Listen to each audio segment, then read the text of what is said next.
Giant, একজন রাক্ষস আরেকজন খক্ষস। তারা কারা? অবিশ্বাস ব্রাদার্স, ওরাই বিরাট হনু। কিন্তু দেখলাম কালকে মাথায় হাত দিয়ে, মানে কি বলবেন, আমি এত করেছি তাও মানুষ আমায় ভোট দেবে। মানুষ কি করে ভোট দেবে? স্ট্র্যাটেজাইজ করব। শুধু আপনি কোপনি সংসার হলে তো চলবে না, সবাইকে নিয়ে বটগাছ যখন দাঁড়ায় না তখন সবাইকে নিয়ে এসে দাঁড়ায়। আচ্ছা, বাচ্চা মেয়েদের তো হিল টিল পরতে ইচ্ছা করে, কোনোদিন তারা হিলও পরতে পারবে না, কোনোদিন তারা এমনি এমনি করে হাঁটতে হয়। কত মানুষ, এত মানুষ অ্যান্টি অরূপ জানতো না, এত মানুষ। 83 সালে যখন কপিল দেবের ভারত বিশ্বকাপ জিতছে, বলা যেতে পারে একদম একটা মিরাকল ঘটিয়ে তিনি সেই সময় বিশ্ববিদ্যালয়ের ছাত্রী। আর এবারে 2026-এর নির্বাচনে তার টালিগঞ্জ কেন্দ্রে জয়টাকে রাজনৈতিক বিশেষজ্ঞরা কিন্তু কপিলের সেই মিরাকল ঘটানোর মতোই একটা মিরাকল বলে মনে করছেন। এই মুহূর্তে আমাদের সঙ্গে রয়েছেন টালিগঞ্জ কেন্দ্রের সদ্য বিধায়ক হওয়া পাপিয়া অধিকারী। পাপিয়াদি, প্রথমেই আপনাকে জি24 ঘন্টায় স্বাগত। নমস্কার। নমস্কার। হঠাৎ কি মনে হচ্ছে যে মানে জীবনটা পাল্টে গিয়েছে? গত 24 ঘন্টায় জীবনটা পাল্টে গিয়েছে, এত লোক, এত ভিড়, সবাই আসছে, জীবনটা কি পাল্টে গিয়েছে মনে হচ্ছে? এত লোক, এত ভিড়, সবাই অত্যাচারের শিকার, প্রবঞ্চনার শিকার, অপমানের শিকার, নিগ্রহের শিকার। সেই এতগুলো মানুষ ভাবছে যে এইবার একটা পরিবর্তন এসেছে, সেই পরিবর্তনটা ভালোর জন্য। তাই এত মানুষ আসছে, আমাকে জড়িয়ে ধরছে। আজকে আমি একটু আগে এলাম, তো গাড়িতে না মানে এক একটা জায়গায় যাচ্ছে, গাড়ি যখন আসতে হচ্ছে, যত মানুষ, এত মানুষ অ্যান্টি অরূপ জানতো না, এত মানুষ। সে হাত নাড়ছে, আমাকে ফ্লাইং ছুটছেন এবং নমস্কার জানাচ্ছেন, মানে কি না করছে এত মানুষ। এইটা আমি বুঝতে পেরেছিলাম। আমাকে যে কত কথা শুনতে হয়েছিল যে এইরকম একটা জায়েন্টের এগেনস্টে তুমি দাঁড়াচ্ছ, অ্যাজ ইফ। আসছি সে কথায় যে সবাই এখন এই মুহূর্তে আপনাকে বঙ্গ রাজনীতির জায়ান্ট কিলার বলছেন। তার কারণ টালিগঞ্জে অরূপ বিশ্বাস, পিছন থেকে স্বরূপ বিশ্বাস, এই বিশ্বাস ব্রাদার্সদের বিরুদ্ধে কেউ যে জিততে পারে এটা কিন্তু অনেকেই বিশ্বাস করতেন না, কিন্তু সেই মানে আনহনিকে আপনি হনি করে দিয়েছেন। ওরা নিজেরাই বিশ্বাস করতেন না, ওরা নিজেরাই বিশ্বাস করেনি। মানে ওরা ভাবছে ওরাই ফাসিস্ট, ওরাই বিরাট হনু। কিন্তু দেখলাম কালকে মাথায় হাত দিয়ে, মানে কি বলবেন, আমি এত করেছি তাও মানুষ আমায় ভোট দেবে। মানুষ কি করে ভোট দেবে? মানুষের ঘরে ঘরে জল ঢুকিয়ে দিয়েছেন, মানুষের ঘরে ঘরে সাপ ঢুকিয়ে দিয়েছেন, তাদের খাটের নিচে নিচে সাপের বাসা। সাপ ঢোকানো হয়েছে? হ্যাঁ, মানে এমন জল ঢুকে যায় যে সাপেরা ওদের একটা সেফ বাসা করে নিয়েছে, এবং সেইটা জাস্টিফাই করার জন্যে তারা ওই স্লোগানটা লিখেছেন। মানে ওদের যে ব্রেন, মানে অভব্যতার ব্রেন। কারণ ওরা জানে যে আমরা কি কি কাজ করেছি, এবং রাস্তা একই রাস্তা 4 বছর ধরে। কত মানুষ বলেছে 4 বছর ধরে এরকম রাস্তা। আচ্ছা, বাচ্চা মেয়েদের তো হিল টিল পরতে ইচ্ছা করে, কোনোদিন তারা হিলও পরতে পারবে না, কোনোদিন তারা এমনি এমনি করে হাঁটতে হয়। আমার না ওইখানে 1 মাসের উপর হেঁটে হেঁটে আমার মনে হচ্ছে গতবার যে মার খেয়েছিলাম সেই ব্যথা এখনও আছে। এই যে আমার কোমরটাকে সিধে করে জুতো পরে ওরকম goat goat goat goat goat করে আমি হেঁটে যাই, আমি ভাবছি ওরা কি করে বছরের পর বছর এই রাস্তা দিয়ে হেঁটেছে, অথচ বাইরের যে রাস্তা সেটা আলো দিয়ে সাজিয়েছে। সেই মানুষটাকে কোনো ভোট পায়? আপনি টালিগঞ্জে বলা যেতে পারে ভূমিকন্যা বলা যেতে পারে আপনি। ওটাই একদমই তাই।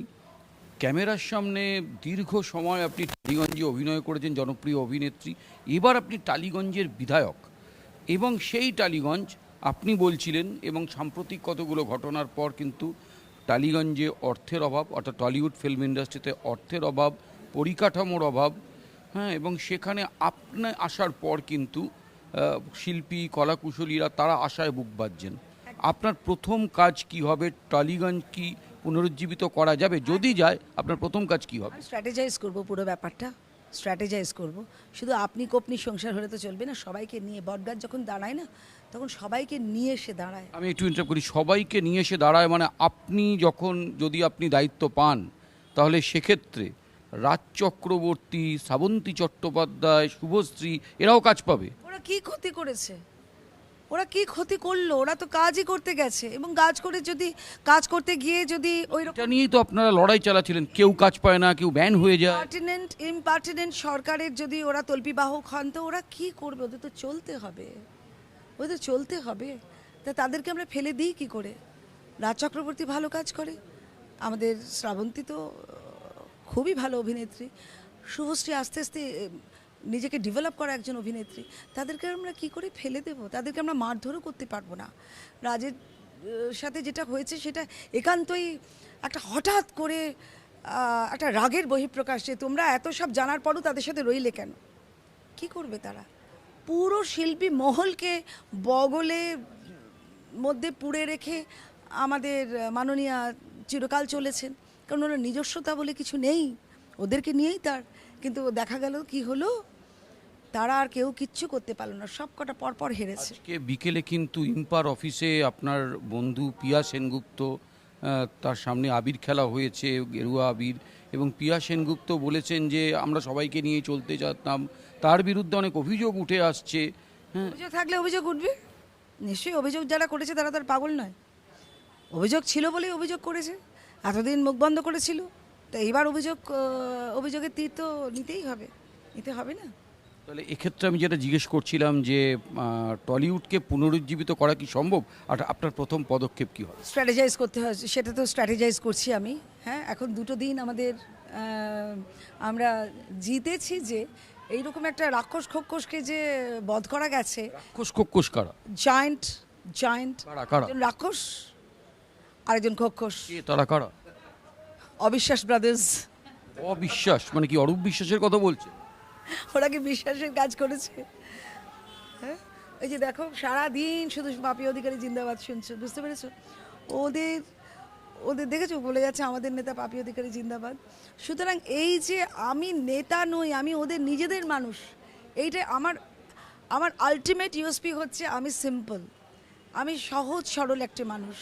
আমি ওই রকম প্যাচালো পলিটিশিয়ান নই যে মুখে বাবা তোরা সবাই আমার, তারপরে কাজ দেওয়ার সময় কয়েকজনকে কাজ দেয়। আমি প্যাচালো পলিটিশিয়ান না, আমি সিম্পল মানুষ, সরল সাদাসিধে একজন সৃষ্টিশীল মানুষ।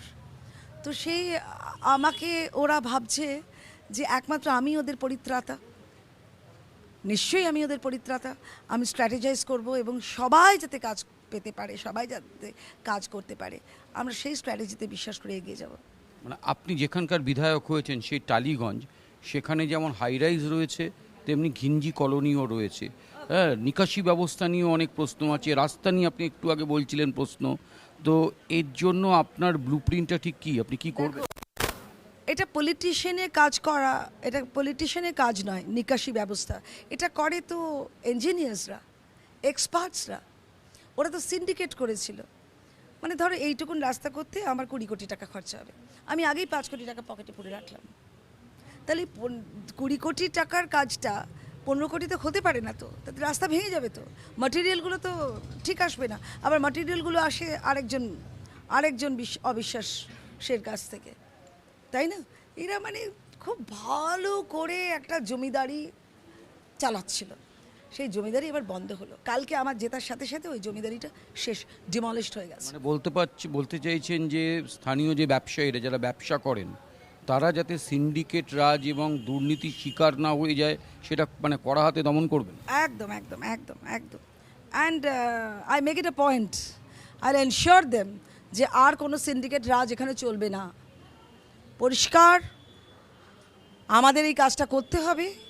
এই ফান্ডিংটা আসে, সেই ফান্ডিংটা পুরোটা খরচা করো, যেটুকুন ফান্ডিং লাগে, যদি ফান্ডিংটা তোমার এর মধ্যে হয়ে যায় বাকিটা ফেরত করে দাও, অন্যভাবে ব্যবহার করো, পকেটে পুরো না। আচ্ছা, তোমার মনে হয় না যে আমার মতো একটা মানুষকে, আমরা সরল সাদাসিধে মানুষ, শিক্ষিত মানুষ, আমি খুব প্রতিবাদী, তো কিন্তু আমাকে এই রকম একটা চ্যালেঞ্জিং জায়গা কেন দিল? এটাই আপনার প্রশ্ন। মানে আপনাকে যখন এই কেন্দ্র দেওয়া হয়েছিল তখন আপনি কি নিজে বিশ্বাস করতে পেরেছিলেন যে আপনি যাদের বলছেন কোট আনকোট অবিশ্বাস, সেই অবিশ্বাসদের আপনি হারাতে পারবেন? কারণ অবিশ্বাস তো, ওরা তো অবিশ্বাসের কাজ করেছে। যেখানে সততা নেই সেখানে জেতাটা জাস্ট এইরকম। সততা নেই কারোর কাছে, তারা সততার কোনো রকম প্রমাণ দিতে পারেনি। তাই তাদের সরে যেতে হলো। নইলে এত মানুষ এত খুশি হয়, ভাবো তো।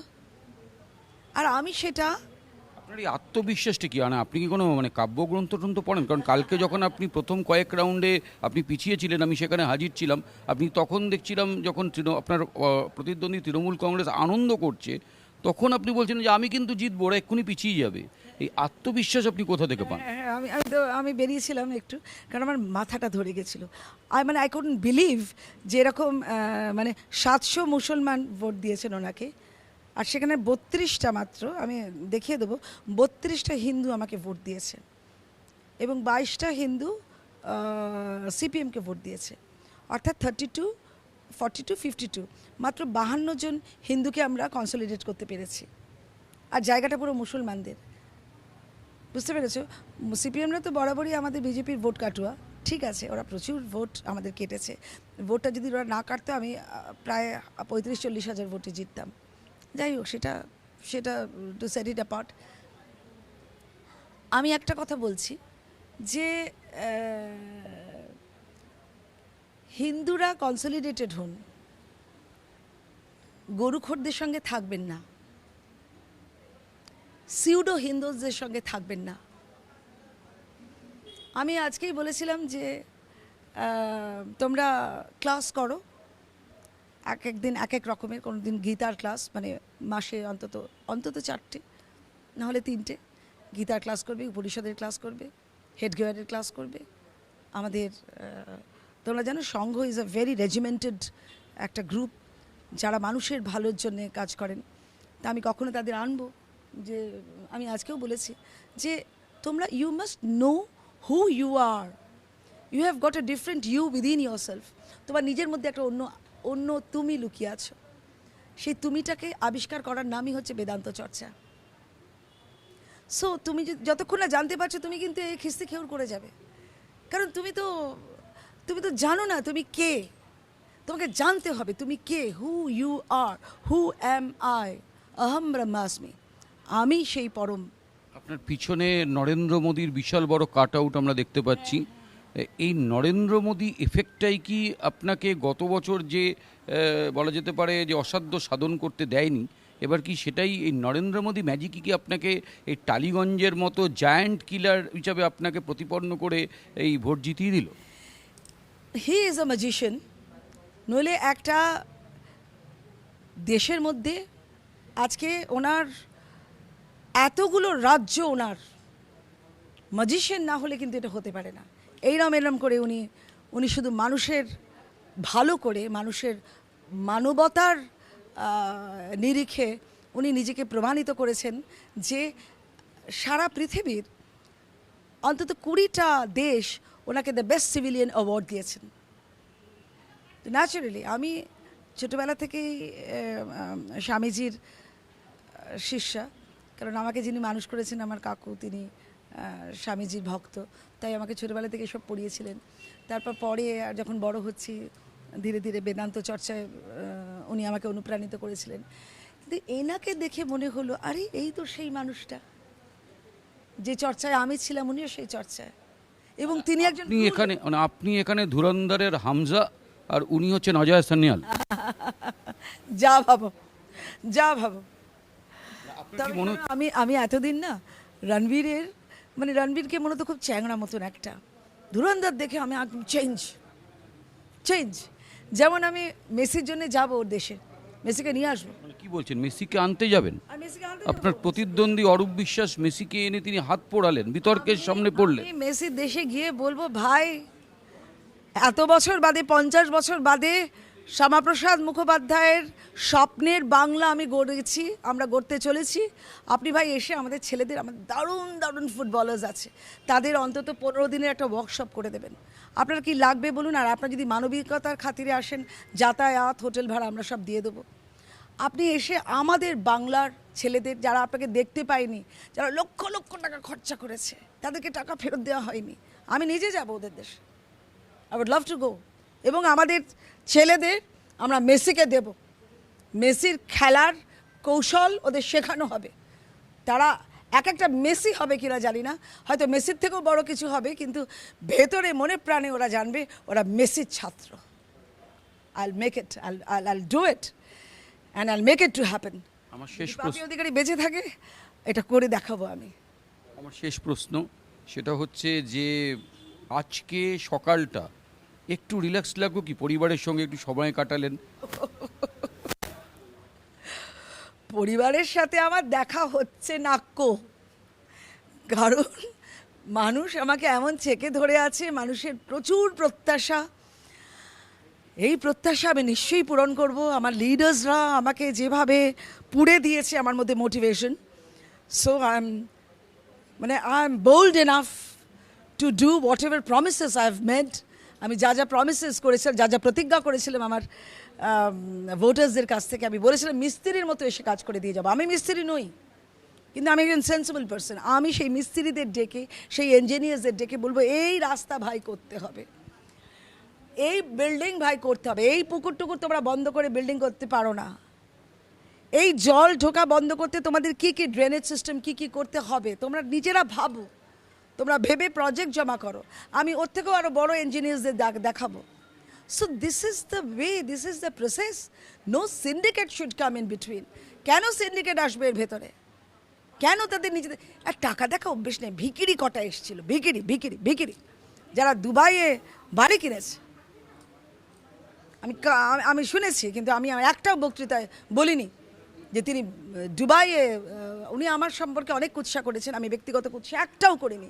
তার পলিসির কুৎসা করে, তার পলিসির কুৎসা মানে তার পলিসিগুলো যে বাজে, মানুষকে কষ্ট দেওয়ার পলিসি, সেইগুলোর বলেছি আমি, কিন্তু ব্যক্তি অবিশ্বাসকে এতটুকু কোনো রকম কথা বলিনি, কুৎসা করিনি। অরূপ বিশ্বাস নামটাই আপনি মুছে দিয়েছেন। অবিশ্বাস, অবিশ্বাস, অবিশ্বাস। উনি বিশ্বাস রাখেননি, উনি অবিশ্বাসের কাজ করেছেন। আমি একটাও তার পরিবার সম্পর্কে, তার কোনো কিছু সম্পর্কে আমি একটাও কুৎসা করিনি, একদম যে এতদিন আপনি মানুষের মধ্যে মিশে রইলেন, এরকম ক্যাম্পেন, তারপরে ভোট পর্ব, গণনা, বাড়িতে তো সময় দিতে পারেননি। বাড়িতে কবে সময় দেবেন? আমার বাড়ির মানুষরা সবাই হ্যাড বিন ভেরি হেল্পফুল, সবাই মিলে আমাকে সাহায্য করেছে। এই এত বড় সাগর আমি পেরোতে পারতাম না উইদাউট দেয়ার হেল্পস। মানে আমার কার্যকর্তারা যেরকম করেছেন, আমার বাড়ির আমার বড় মেয়ে, আমার ছোট মেয়ে, আমার স্বামী, আমার পরিবারের আরও অন্যান্যরা অনেক আমাকে সাপোর্ট দিয়েছেন। So I am very thankful. আমি অনেক কৃতজ্ঞ তাদের কাছে। উঠে যাওয়ার আগে শেষ প্রশ্ন, টলিউডের হাল কি ফিরবে? দেখে নিও কীভাবে টলিগঞ্জের হাল ফেরাতে হয়, সেটা আমরা দেখিয়ে দেবো। কিচ্ছু না, শুধু একটু স্ট্র্যাটেজাইজ করা। তুমি আমি সংসার নয়, অনেক বড় একটা বট গাছ হতে হয়, সবাইকে নিয়ে কাজ করতে হয়, সবাইকে নিয়ে একত্রিত করে চলার মধ্যে অনেক আনন্দ, অনেকটা প্রোগ্রেস করা যায়। So that has to be ensured and I will do it. অর্থাৎ তিনি বিধায়ক হওয়ার সঙ্গে সঙ্গেই পাপিয়া অধিকারী কিন্তু অঙ্ক কষতে শুরু করে দিয়েছেন এবং একাগ্র। তিনি দুটো একদম প্রতিশ্রুতি দিয়ে রাখছেন। টলিউডের হাল তিনি ফেরাবেন এবং যে মেসিকে কলকাতা থেকে চলে যেতে হয়েছিল, সেই মেসিকে তিনি আনবেন কলকাতায় খেলোয়াড়দের উৎকর্ষ বৃদ্ধির জন্য। ক্যামেরায় গোপাল তপাদারের সঙ্গে দেবাঞ্জন, জি 24 ঘন্টা।